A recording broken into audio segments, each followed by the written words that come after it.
Hello, welcome to Rachel Paints Poorly. My name is Rachel and I paint poorly. Today, we are going to be recreating this dress worn by Lisa Colt Curtis and painted by John Singer Sargent in 1898, after Isabelle de Borchgrave. Phew, I know that's a lot, but I promise it's worth it.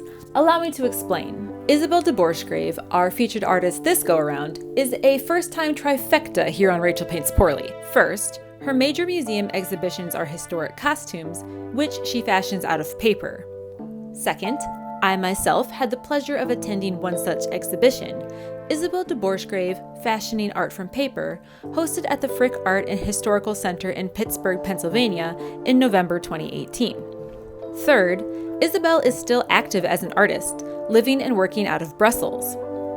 As a bonus, she's also our first titled artist, having married Count Werner de Borchgrave de Altena in 1975, though that's technically neither here nor there. Now I know what you're thinking. Will you be painting? The answer is yes. Yes, I will. A little. Sorry. With all of that out of the way, who is Isabelle de Borchgrave? And how did we end up trying to make this dress? Born in 1946 in Brussels, Belgium, Isabelle Jacobs' passion for art was apparent from a young age. Her first toys were pencils, and she unleashed her budding talents not only on drawing books, but also the floor and walls of her bedroom.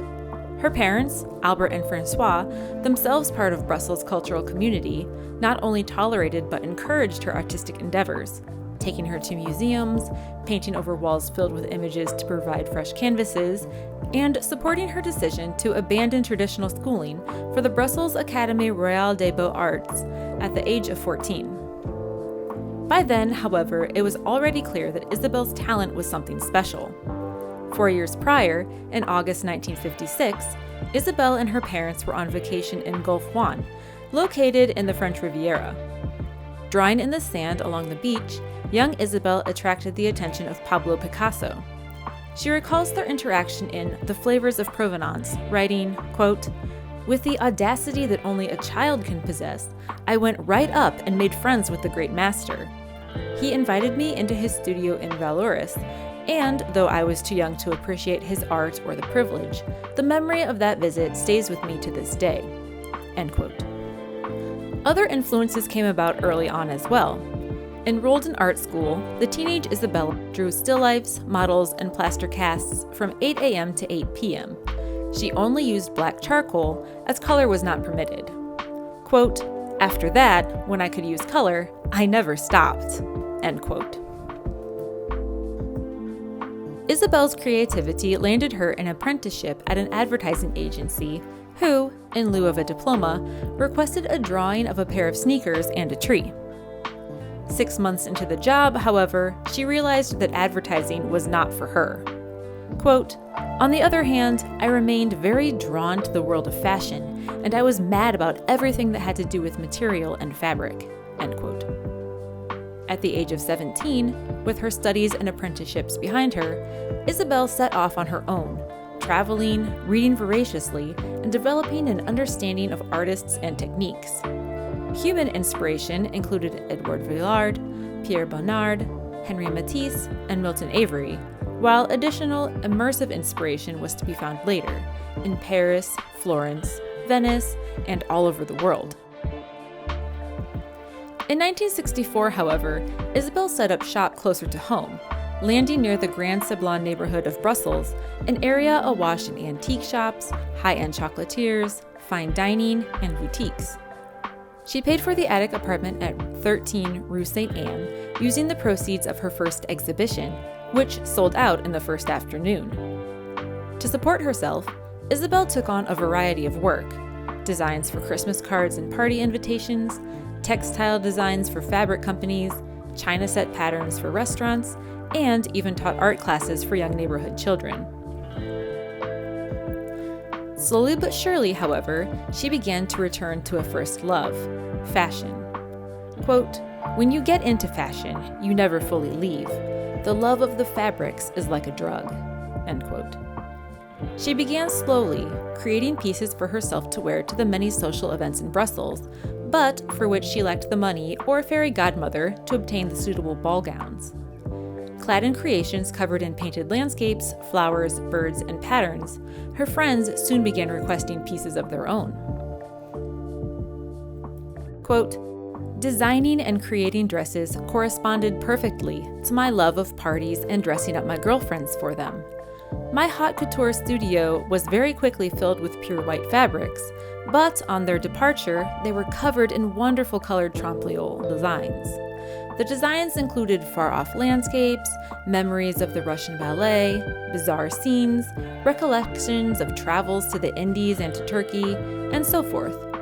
One day, fabric from a robe that didn't work out was used as a curtain for a fitting room, and then as a cushion cover, and then to recover a settee. And so, imperceptibly, while continuing to draw on fabric, I got drawn into interior decoration." End quote. By this time, Isabelle was no longer working alone, having met a certain count, Werner de Borchgrave de Altena, at one of the costume balls she attended. She was dressed as one of Henry Toulouse-Lautrec's dancing girls, and Werner ran around her in a circle until they locked eyes.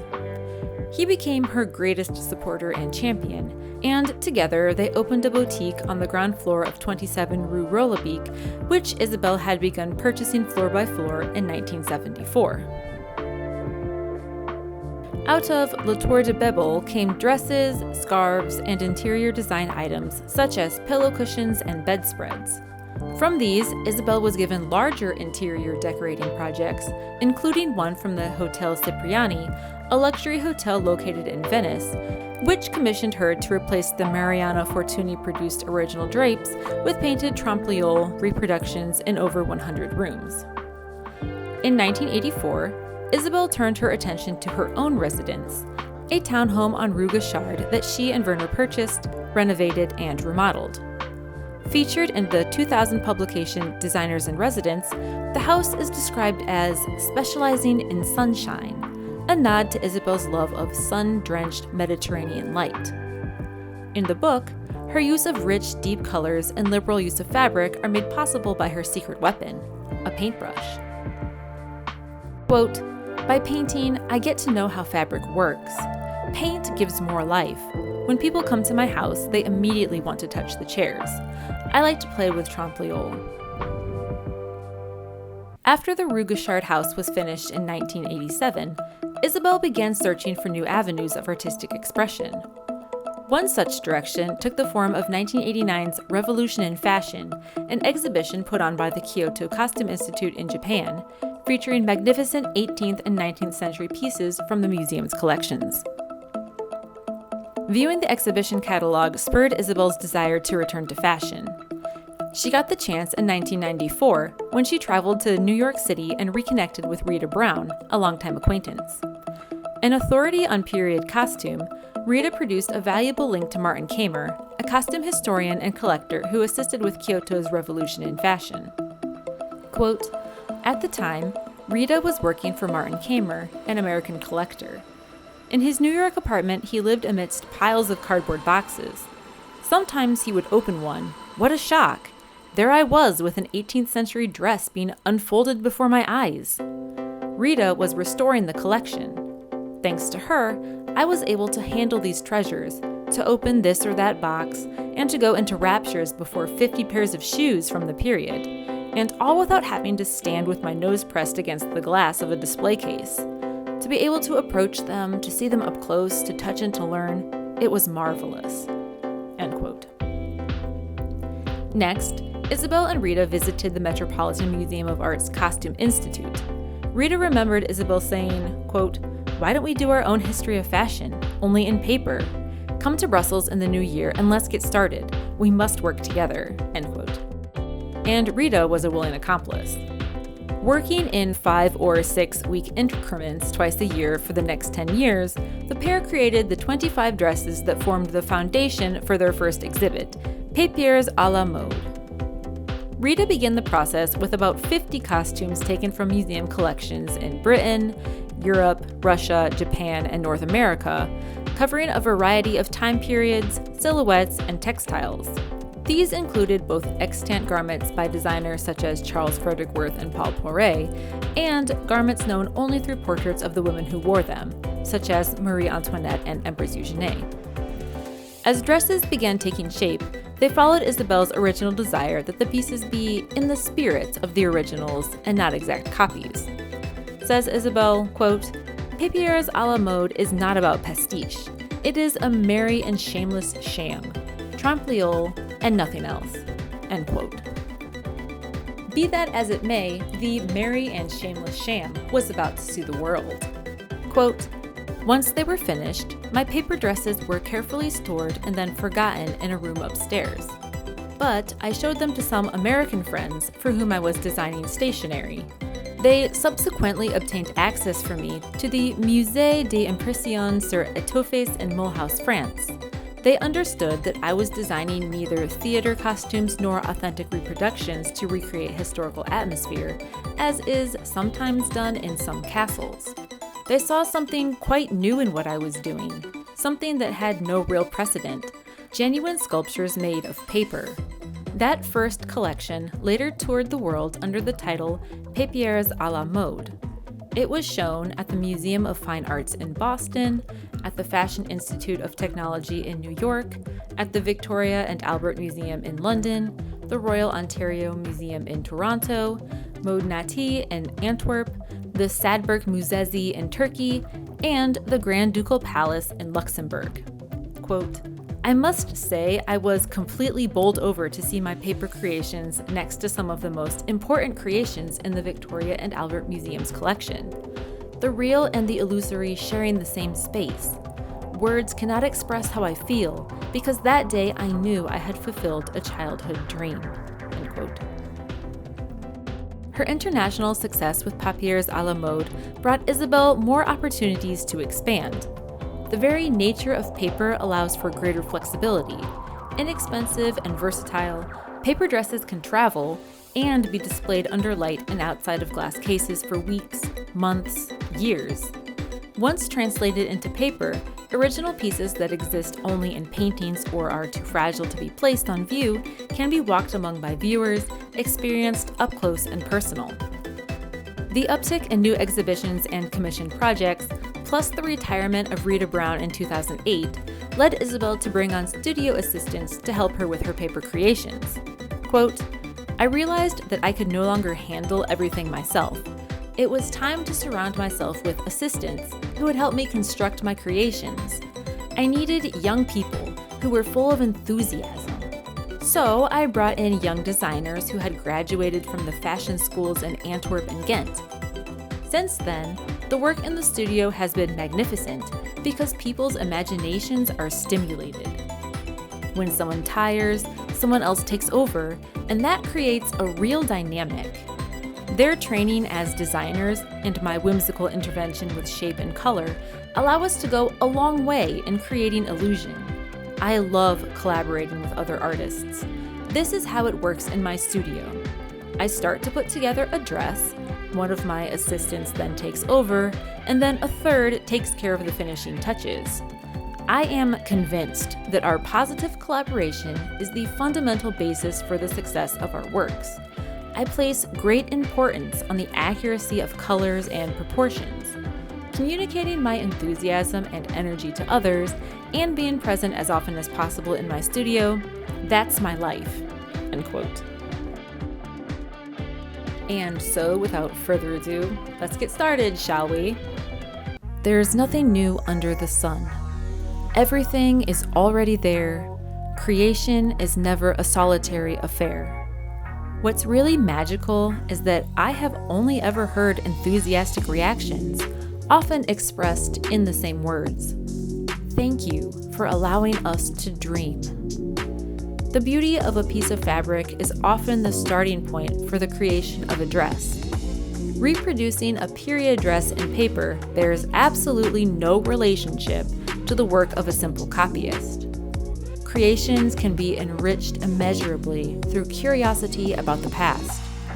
More than once, I have had famous paintings taken down from the wall in order to have a very close look at how the costumes they depict were made. I think it was the love of fabric that encouraged me to create these dresses, to bring them back to life through the purity and simplicity of paper. Isabelle de Borchgrave. On view in the Cleveland Museum of Art's Gallery 208 is the outstanding Portrait of Lisa Colt Curtis, painted by John Singer Sargent in 1898. For over 40 years, Sargent immortalized the fashionable denizens of the Gilded Age, with more than 600 oil portraits and hundreds more in charcoal, ink, and watercolor to his name. In this work, the liveliness of Sargent's characteristic brushwork captures the youthful elegance of the sitter. Born in 1869, Lisa DeWolf Colt was the great-niece of Colonel Samuel Colt, founder of Colt's Patent Firearms Manufacturing Company in the mid-1800s. Samuel's brother, Lisa's grandfather, Christopher Colt, was a textile merchant who married into the influential DeWolf family. On June 6, 1897, Lisa married Ralph Wormley Curtis, a painter, graphic artist, and associate, as well as distant cousin, of John Singer Sargent. Sargent painted the portrait as a wedding gift for the couple. An inscription in the top right says, "To Ralph and Mrs. Ralph, John S. Sargent, 1898. While both Lisa and Ralph were American, they chose to live abroad in Venice, where Ralph's parents, Daniel Sargent Curtis and Ariana Randolph Wormley, had purchased the Palazzi Barbaro in 1885.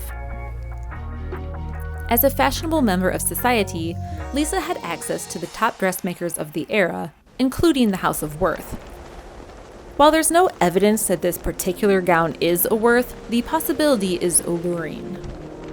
Founded in Paris in 1858 by Englishman Charles Frederick Worth, the fashion house's true innovation was Worth's elevation of dressmaking from a craft into an art form, with himself as the artistic and creative head, while simultaneously advancing the use of interchangeable pattern pieces and forwarding the establishment of ready-to-wear clothing. By 1875, Worth's gowns were the must-have of royalty, the aristocracy, and high society, especially the wives and daughters of America's industrial tycoons. Upon the death of Charles Frederick in 1895, his fashion house came under the control of his two sons, Jean-Philippe and Gaston. As designer, Jean-Philippe carried on his father's tradition of using beautiful fabrics in a combination of designs, albeit in the lighter styles beginning to come into fashion.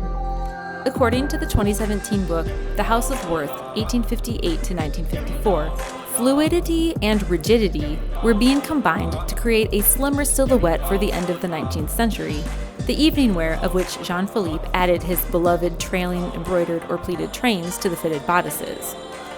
Of the new fashion itself, he stated, quote, "Some time ago, it was considered impossible to mix heavy and light materials, velvet and chiffon, for instance, or cloth and lace, but now anything and everything is worn, provided that the combination chosen is becoming to the wearer." End quote. While the House of Worth was represented among the first 25 dresses of Papiers à la mode, when approaching these works for a potential project, Isabelle assumes an unpretentious attitude. Quote, "I am an artist for sure, but I think it is important to be humble in front of these works. I look at them and try to give back what I am feeling, the spirit of what was, not a copy. I don't pretend to be the Chanel or the Dior of the time. I knew what I preferred to do a long time ago. I prefer to have a brush in my hand than go to a party or a ladies' luncheon." End quote. In the beginning, Rita Brown's knowledge of historical pattern making was invaluable. She came to Isabelle's studio bearing Janet Arnold's 1964 Patterns of Fashion and used her theater background to cut out and construct the pattern pieces. Typically, Isabelle would paint the buff-colored, lightweight pattern-making paper first in an imitation of the texture of the fabric, hanging it to dry on a clothesline with weights at the bottom to keep the paper from curling. Occasionally, Rita cut the pieces out first so Isabelle could paint the sleeve, bodice, or skirt as it would have originally been woven or embroidered.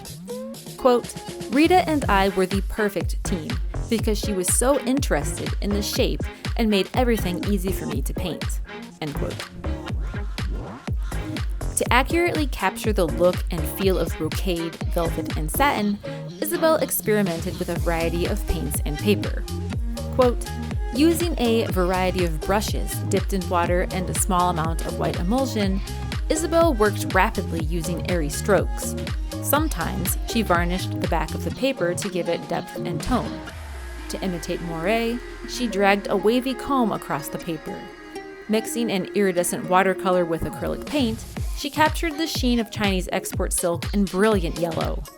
Working freehand, she bedecked a bodice and skirt with delicate floral bunches and trailing leaves." End quote. Fichu's lace and ruffled sleeves were fashioned with tissue paper or lens cleaning tissue, while bookbinder's glue and masking tape held everything together. Crimping, pleating, and crumpling brings texture to the large rolls of the sappy paper she came to use for most of the projects, a thin yet strong paper used in chocolate wrappers. Quote, "In a certain sense, I make my way through life via paper. In the studio, when we make a dress, we start with a shape, a silhouette in white paper. Once that's done, I know exactly the design, the color, and the pattern to choose. The inspiration comes to me from the shape. This process helps me avoid the phenomenon of fashion that ends up becoming unfashionable. These dresses, even if they are made out of paper, are part of an ongoing creative process. In a certain way, they continue to live. You see something from the past, but at the same time, you have something from today." End quote. Quote, "Isabelle de Borchgrave continues to amaze us. There she is, bent over her work table, wielding a large brush filled with gold paint over a stencil of arabesque shapes placed on a sheet of ochre paper. Even before it dries, the illusion has been created of a sumptuous damask silk that will be placed over a papier-mâché representation of a mythical figure. There she is again, surrounded by her assistants, shaking large, shiny leaves and cutting out rows of cardboard pearls. With a precise gesture, she indicates the shape of a puffed sleeve or the complicated construction of a rough collar to top off the garments of an Italian prince. The air is electric with the magic of creation. Isabelle's shock of blonde hair is barely visible above a mass of papers attached to a rod, and over the organized chaos of the workshop, there reigns the religious silence of a team hard at work." End quote. Quote, "I am sure I come from far away somewhere like Asia, Kathmandu, or in India somewhere. I can close my eyes and I could paint all of the colors, shapes, and the cadence of the color within those designs. Just as with a piece of music, there is a rhythm in painting. Cadence is so important to what I do within a painting and throughout each day. It starts in the morning when I come in and start thinking about the first idea for that day. It's hard to explain what happens between my head and my hand when I am painting. I look for the color of the ground and try to remember a color I have seen somewhere that I can give back. You have to play with the color to develop a palette with an equilibrium of colors. When you come into my studio, you have a complete view. It's my own palette no matter what I am working on. It's my eyes. I am full of color. I don't know anything, but I discover everything because I am a curious person." End quote. And there you have it, Lisa Colt Curtis' dress as painted by John Singer Sargent after Isabelle de Borchgrave. Thank you so much for watching. Until next time, bye.